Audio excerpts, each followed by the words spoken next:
በስመ ስላሴ በስመ አብ ወወልድ ወመንፈስ ቅዱስ አሃዱ አምላክ አሜን።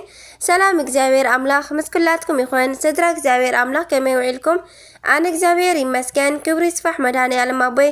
ከምቲ ኣነ ጽቡቕ ዝወዓልኩ ድማ ጽቡቕ ውዒልኩም ክትኮኑ ናይ ኩሉ ግዜ ተስፋይን ትምኒተይን እዩ ኣሜን። ስንክሳር ዘወርሃ መጋቢት ዕለት 22 ቅዱስ ኡራኤል ሊቀ መላእክት ቅዱስ ኡራኤል መልአከ ብርሃን መልአከ ሰላም ካብ ኩሉ ክፉእ ዘበለ የድሕንኩም ኣብ እትኸድዎ እውን ይምራሕኩም ብድሕረኹም እውን ይከተልኩም በረኸቱ ረድኤቱ ምስ ኩላትና ይኹን ኣሜን። በስመ አብ ወወልድ ወመንፈስ ቅዱስ አሃዱ አምላክ አሜን።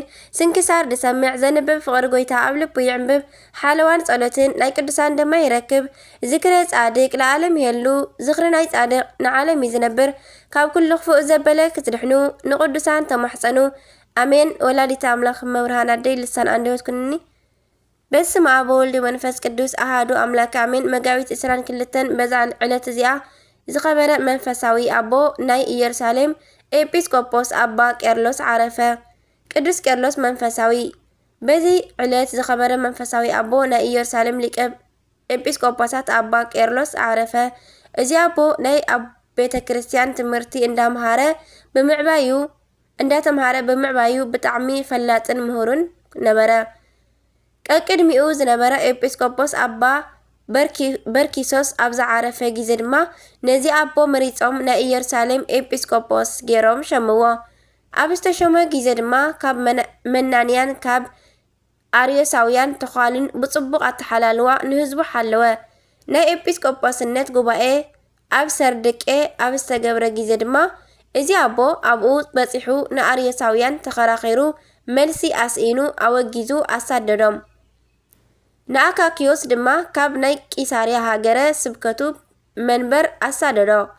ኣካኪዮስ ድማ ናብ ንእሽተይ ኣርዮሳዊ ዝኾነ ቆስጠንጢኖስ ከይዱ ካብቲ ማሕበር ስለ ዝበፅሖ ውግዘትን ስደትን ብዓብኡ ድማ ካብ ኣቦ ቄርሎስ ዝበፅሖ ኩሉ ብምንጋር ከሰሶ። ስለዚ ድማ ኣርዮስ ንጉስ ነዚ ኣቦ ካብ ኢየሩሳሌም ኣሳደዶ። ንኻልኦት ብዙሓት ኤጲስቆጶሳት እውን ካብ ሃገረ ስብከት መንበሮም ኣሳደዶም። እዚ ኣባ ቄርሎስ ድማ ናብ ከተማ ተርሴስ ከይዱ ምስ እቲ ናይታ ሃገር ኤጲስቆጶስ ምስ ሰልዋኖስ ተረኸበ። ንሱ ድማ ተራድኦ ቁሩብ መዓልትታት ድማ ምስኡ ኣቐመጦ።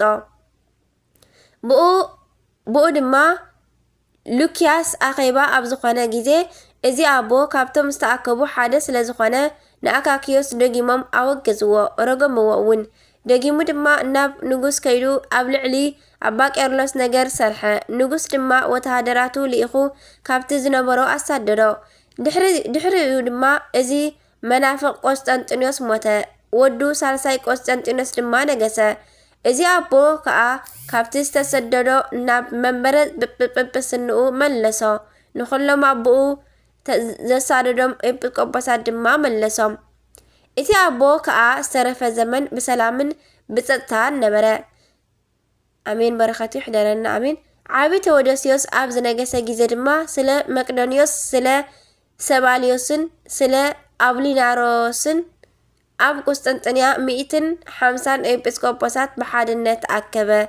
እዚ ኣቦ ኣብ ውሽጢ እቲ ጉባኤ ነበረ። መናፍቃን ምምላስ እምቢ ኣብ ዝበሉ ጊዜ ድማ ምስ ወገናቱ ረገሞም ኣወጊዙ ከዓ ፈለዮም። ድሕሪ እዚ ድማ ኣቦ ብመንፈስ ቅዱስ ተቃኒዩ ብዙሕ ድርሳናትን ተግሳጻትን ደረሰ። ካልኣይ እውን ስለ ጸሎተ ሃይማኖትን ስለ ትርጓሚኡን ካልእ ኣብ ውሽጡ 18 ዝኣክል ድርሳን ዘለዎ መጽሓፍ ደረሰ። ንሱ ድማ ጥበብን ፍልጠትን ዝተመልአ ብጣዕሚ ዝጠቅም እዩ። ኣብ መንበረ ጵጵስንኡ ድማ 33 ዓመት ምስ ነበረ ብሰላም ዓረፈ። ብጸሎቱ ካብ እትርከብ በረከቱ ድማ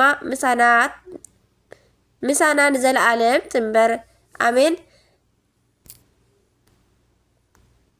መጋቢት 22 ዓመታዊ በዓሎም ዝኽበሩ ቅዱሳን ድማ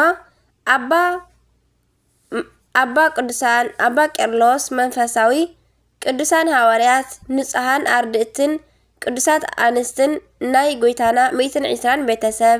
ወርሓዊ በዓል ድማ ቅዱስ ኡራኤል ሊቀ መላእክት፣ ቅዱስ ሉቃስ ወንጌላዊ፣ ቅዱስ ደቅስዮስ፣ አባ አንጦኒዮስ፣ አባ መነኮሳት፣ አባ ጳውሊ የዋህ። በረከቶም ይሕደረና ካብ ኩሉ ክፉእ ዘበለ ድማ ይሰውርና ኣሜን። ስንክሳር ድሰምዕ ዘንብብ ፍቅሪ ጎይታ ኣብ ልቡ ይዕንብብ ሓለዋን ጸሎትን ናይ ቅዱሳን ድማ ይረክብ ኣሜን ኣሜን። ዝወደቐ ዝነጠበ ኩሉ ብኣፈ ቅዱሳን ትጉሃን መላእክቲ ተኣረመለይ ኣሜን ወኣሜን ወለኩሎም መላእክተ ሰማይ አሜን። አቡነ ዘበሰማያት ይትቀደስ ስምከ ትምጻእ መንግሥትከ ወይኩን ፈቃድከ በከመ በሰማይ ከማሁ በምድር ሲሳየነ ዘለለ ዕለትነ ሀበኒ ዮም ህድግ ለነ አበሳነ ወጀጋየነ ከመ ንሕነኒ ንህድግ ለዘአበሰ ለነ ኢታብአነ እግዚኦ ውስተ መንሱት አላ አድኅነነ ወባልሐነ ኩሉ እኩይ እስመ ዚአከ ይእቲ መንግሥት ኃይል ወስብሐት ለዓለመ ዓለም አሜን።